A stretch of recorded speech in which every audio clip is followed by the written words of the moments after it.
The year is 1940, and this super short-lived Series 90 was offered by Oldsmobile. But before getting into all of it, I'm Jay. Welcome to What It's Like, the automotive channel that digs the lost and forgotten, off the beaten path classic cars. We dive in deep on the history, specs, design, post between 4 and 5 episodes a week with engine episodes on Wednesday. If that sounds of interest, the channel that you will totally dig, subscribe and hit the bell icon next to it to never miss a video.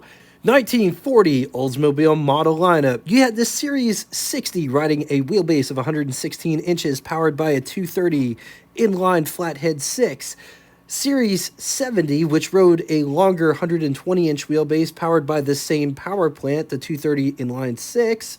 And at the top was the Series 90, riding a wheelbase of 124 inches powered by an inline 8. Oldsmobile only offered the Series 90 for 1 year, 1940, and was Oldsmobile's top shelf offering for 1940. Could be had as a two-door club coupe, four-door touring sedan, two-door convertible, and four-door convertible Phaeton.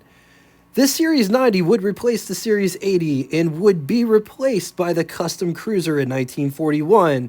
1940 saw a bit of a facelift slash redesign, so let's compare 1939 Oldsmobile Series 80 on top versus 1940 Series 90 on the bottom. Starting in the front, just about everything is different between these two, but there are some similarities worth mentioning. Both have alligator-style hoods.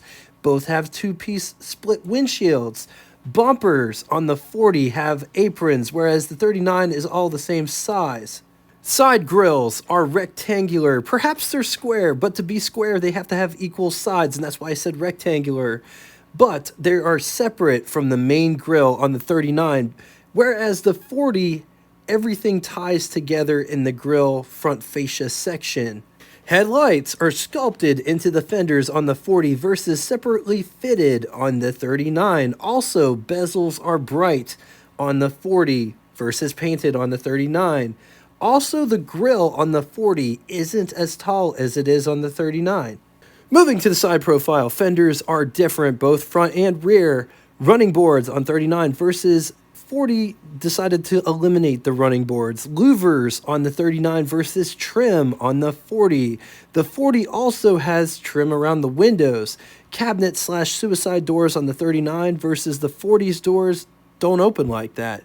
40 has vent windows both front and rear. 39 has three side windows, three massive big side windows versus only two on the 40. Trunk profiles differ. Gas cap on 39 versus gas door on 40. Wheel covers with beauty rings on the 40, which may have been an option on 39. Moving aft, trim around the window on the 40. The 39 has more of a humpback trunk. Taillights go from vertical to horizontal. Bumpers differ. Jumping inside to take a look at the dash and interior situation, which both are different. Which one do you like better? Let's talk specs. 210 inches long. It rides a wheelbase of 124 inches. It weighs 3,750 pounds. Price, $1,131, which is equivalent to you spending $24,915.69 the year 2024. Total 1940 Oldsmobile production was 192,692 units, of which Series 90 was 33,075 units. Moving on to engine, only one engine on offer for this vehicle, 257 cubic inch displacement, flathead inline 8. 4.2 liters. It's good for 110 horsepower, 3,600 RPM, up to 200 pound-feet or 271 newton meters at 2,000 RPM, with a bore of 3.25 inches and a stroke of 3.87 inches. Compression is 6.2 to 1. Transmissions, two transmissions were on offer. You could get the 3-speed manual, or you could get the Hydromatic 4-speed automatic, which dates back to 1938.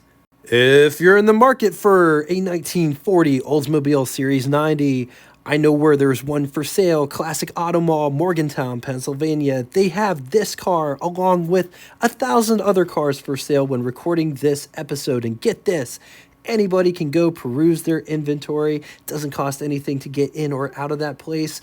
4 hours of operation, directions, and to see more pictures as well as get pricing on this very car, be sure to click the link below after the show. Let's talk styling. Look at these headlights, bezel here, and just look, the canister. Somebody said to call this the nucleus. I don't know if that would be correct, but just notice how they took the canister and they just put it, or the bucket, and just put it inside the fender and made it come out like that. There's a lot of texture effect here, as well as running light. This one has accessory fog lights in the amber color. Just look at this grille.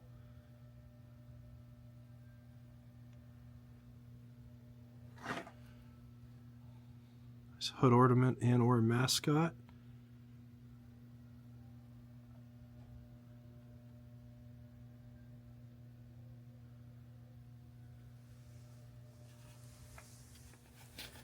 Bumpers have this apron piece that comes up, and bumper guards and or overriders, bumperettes with overrider bars in the center.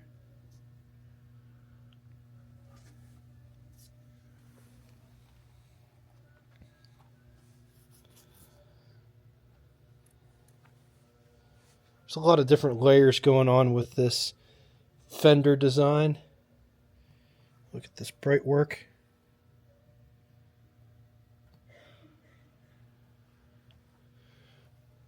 Center line coming down to the hood ornament. This one has two-piece windshield.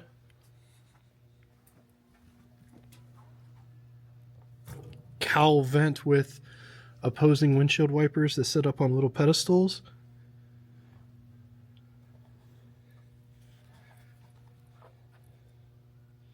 One does have drip rails. They start here at the base of the windshield and they run the length of the car, cabin area.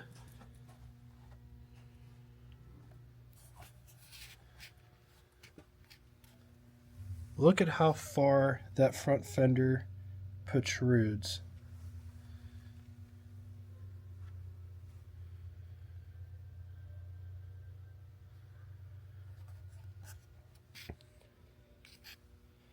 Side mirror placement is right here next to the vent window itself.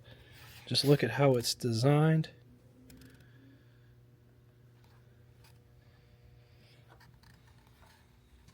This car does have rocker trim.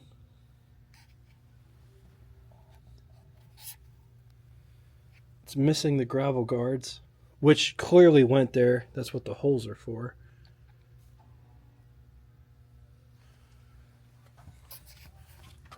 Gas filler door is on the driver's side. This car has external hinges for the trunk. Notice single piece back glass back here.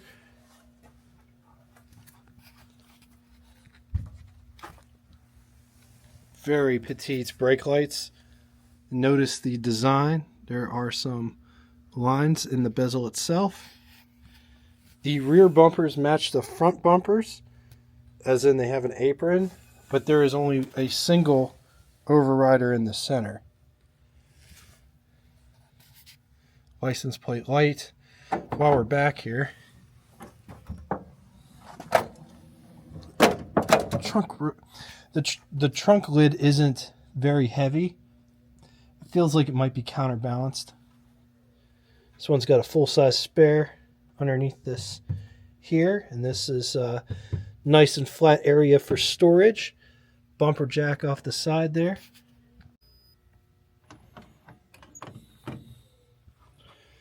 This door doesn't have a whole lot of heft to it, but it feels substantial. It's all framed out. Here's my fingers for reference.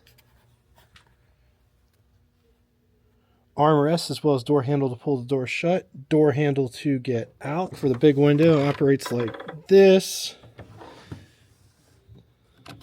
Crank operated vent window, which operates like this. Coming down inside the pedal box down here,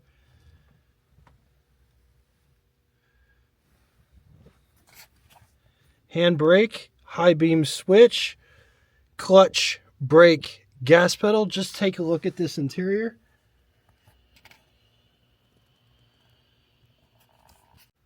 Here is what over the hood looks like. Here is what first person over the hood would look like. On to the button switches and knobs, starting on the left and moving right. Headlights, amp meter, gasoline gauge, speedometer, odometer. Notice the speedometer needle kind of sort of looks like a matchstick. Oil pressure, coolant temperature gauge, key, lighter, wipers, radio, and clock. Above, there are sun visors. They look like this. There's also a sun visor for the passenger. This one has the accessory mirror. Also has different things such as battery oil, change oil, lubrication, mileage, tune motor. Reminders on there. Rear view mirror. On to the glove box test. Here's our test subject. Here is my hand for reference. Here is the glove box in question.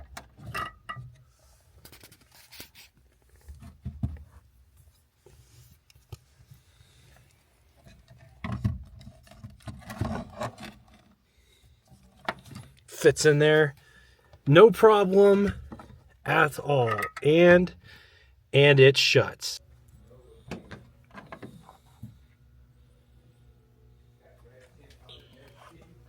Just look at the door cutout here to match with over here. No armrest. There isn't an armrest on the door panel itself. This one has rear vent windows though, which I totally dig. I think it's one of the classiest things in life.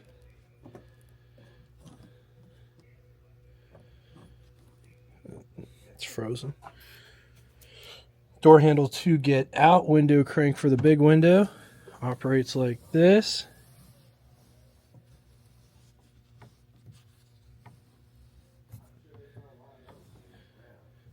And it doesn't go quite all the way down. Pretty close. Take a gander inside here of how much space you have to get in. Here's what the front looks like from the back. Let's take a quick gander at the greenhouse or pillar to glass ratio. It's a bit cozy in this car. Behind, this is what visibility looks like out the back from the back seat. Let's talk creature comforts. Starting with the seat back profile. This seat is very comfortable. It's very, very comfy. And it does recline back here a little bit. Protrudes a little bit in the back. It's not uncomfortable though. It's super comfortable. There is a grab handle to hold on to. There isn't a coat hook. There is a dome light though, right there in the center. Same thing. No coat hook over here, but there is a grab handle. There is also an armrest. Put your arm on that's attached to the chair or seat. There is a robe rail to hang a nice heavy blanket on. Ashtray. There is also a footrest. It's raked up here.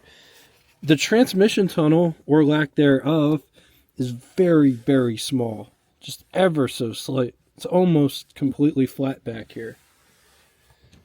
This is my knee situation. I'm 6'2".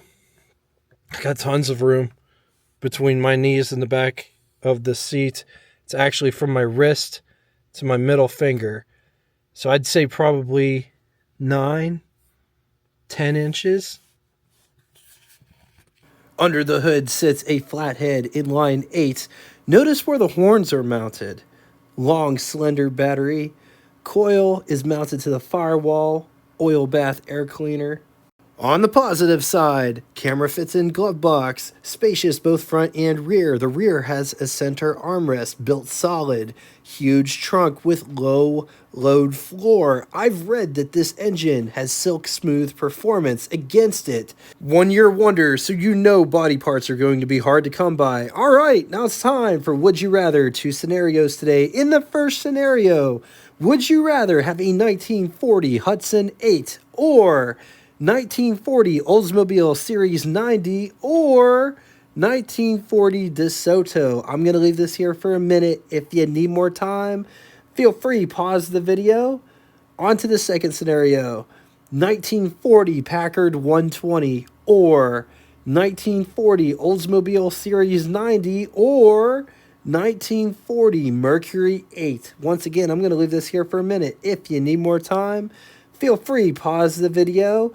Now it's time for Name That Tune. First person to get both the name of the band and the song title correctly in the comment section will have your comment pinned to the top of it. Thank you all so much for coming out and watching this. If you'd like to get in touch with me, shoot me a comment in the comment section below. I read and answer all comments posted. I don't say that for self-worth. I just say that if you leave a comment, I will definitely read it. If you have Facebook, we have a Facebook group that correlates with this YouTube channel. I call it the After Party. It gives you the opportunity to share your rides, stories, experiences. Anything car-related is shareable on there. If you don't have Facebook and would still like to reach me, send me an email. All of it will be linked in the description below. Just know I appreciate everything that you guys bring in the comment section. And until next time, toodaloo!